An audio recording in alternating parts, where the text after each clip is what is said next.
What's going on, FMFAM? Yeah, we got a vehicle right here that I ain't too proud to be working on. I'll tell you that right now. We're gonna get into it in a minute.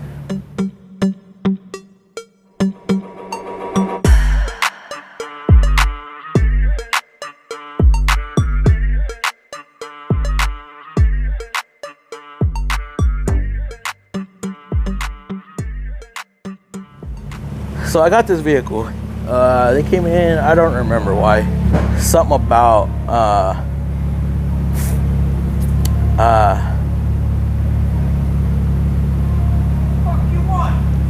they came in for something about battery issues, right? And then I saw the CV boot was just all torn apart. Y'all saw that short. We ended up selling them CV boots, but I didn't notice the rears were slinging some axle grease as well. It's not horribly bad. It was just from the clamps not sealing correctly, as you can see right there and right here. So it's not horrible, but over time it can get worse. So yeah, the customer was like, hey, what about my rear CV axles? They were recommended to me a few years back. So it's been a few years since the last time they were here. So I was like, all right, let me check them out. So I looked, I'm like, oh yeah, they're slinging some. Due to the mileage, I'm like, might want to replace the axles. If we tear it apart, clean it up, put it back together, for some weird reason there's a vibration, I don't want to be held responsible. So I'd rather recommend the whole axle. Well, sometimes that's not within the customer's budgets. So they approved the axle boots. So I'm doing 3 axle boots. I made a video doing the front. Now I'm doing the rears. I underestimated this vehicle bad. Usually I drop the differential down, but usually it's on a Rogue. I didn't realize how similar this suspension is to a Rogue. But this differential is a lot different. So it has the, I just lost what the hell they're called. These are motors, right? So they have clutch packs in them for transferring torque to each wheel. So it's like an LSD, but electronically controlled. So this will lock up if that side is spinning and vice versa. So on the Rogues, the differential is literally this wide, not like this. Damn, I forgot the name of these.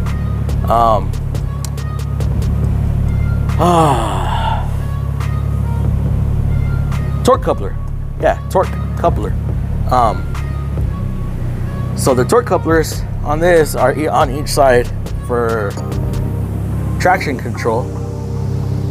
The Rogue has it up here. Okay, now like I said, I usually just drop the differential down a bit, and then I can pop one axle out, scoot the differential over this way, get the axle out, and then of course drop it down, get it at an angle, pop the axle out, and get it out, right? But on this one, I can't do that. Differential bolts up a little different. Bolts up way different right there. And I am not trying to mess with the differential on this just because of the age. Now remember, I said these are electronically controlled. Here's one connector over here. And then there's another connector right back there. Actually, if I bring y'all up here, you can see the connectors. See one connector, and then right next to it, there's another one. So I had my work cut out for me last night. I was like, oh, I'll be done in a couple hours. Well, a couple hours came by, and I was barely about to get the first axle out on this side. As y'all see, I took the hub assembly off. I was like, man, I don't know. I was like, man, how do I do this? So I took the hub off. I was like, you know, this stuff is, what? yeah, this whole piece is together. I was like, man, maybe if I take this off, I can get the axle out. Nah, there ain't no way. So, as y'all see, I had to take the spring out. Me and springs don't get along. I do not like messing with suspension in the rears because the pressure they're under, at least the struts, you know, they're held together. If I don't have the proper support underneath the vehicle and I take one of these control arms off, the spring can freaking fling out, and I ain't trying to have that. So I was very nervous while doing this. See, as you see, look, see that tension? The weight of this is hanging off of this. As y'all see, I got a brake caliper hanger hanging right there. Because if I let it hang down all the way, it puts stress on this hose, and if y'all were to see that, y'all would freak out. So it took me about 2 hours to get to this point after staring at it and trying to get around having to take out this lower control arm, pop off this link just to be able to get the spring down. Now with the help of my foreman, I was able to do it because he's a little more fearless than I am. Okay, once you break something, once something happens to you when doing a job, it kind of freaks you out. So I was like, yeah, so I was operating the lift while he was over here, you know, messing with it. And once I saw he was comfortable with it and he was able to get it done without any issues, I was like, okay, fine, I'll do it. I'll do it. So I got this axle out, right? We got it out, got it on the table, got it torn apart. Now, this is where things got a little bit interesting. I took this axle apart. As y'all see, it has, this is an inner CV. It has ball bearings in there. Yeah, not your typical tripod.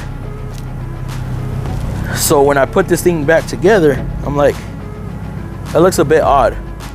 Okay, well, these balls come out. As soon as you get the shaft out, these balls just fall out. I was like, damn. Not knowing if I put it back together correctly, because I wasn't expecting it, I ended up having to take this one out. And guess what, guys? I had to do it on my own. I had no help taking this axle out. But if y'all can see, I left the hub on. That hub is still on there. I didn't have to take the hub assembly off in order to do this. I thought I did, but nope.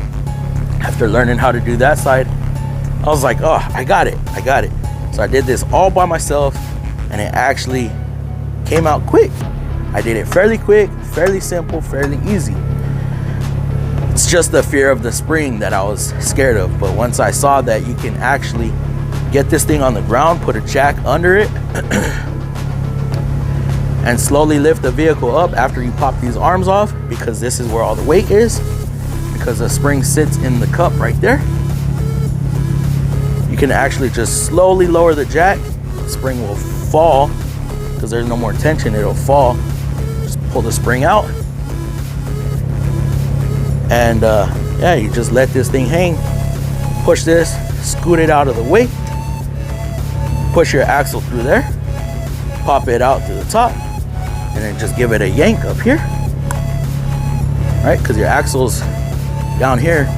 Well, this would be hanging a little lower, and your axle will be right here, and you just give it a tug, comes out. Easy. I was just scared. And it's all right to be scared if it's the first time you're doing something. One, you don't want to mess up, and two, you don't want to break anything. Three, you don't want to hurt yourself. So I think I was in the right to be scared. Not all people are like that. I used to be fearless when it came to rear suspension, but ever since, y'all see that finger is, y'all see that lump? Yeah, that's what got me scared. I don't want to lose a phalange. But yeah, we're gonna get that other CV axle built, referenced up. We're gonna pop these back in and be done with this. I need to get done with this today. I was supposed to be done with it yesterday, and that's why it sucks when we have promised times and then it just, I underestimated. That was my fault. I underestimated this repair. So Yeah, guys, if y'all want, give this video a big thumbs up, comment on the video, turn post notifications on.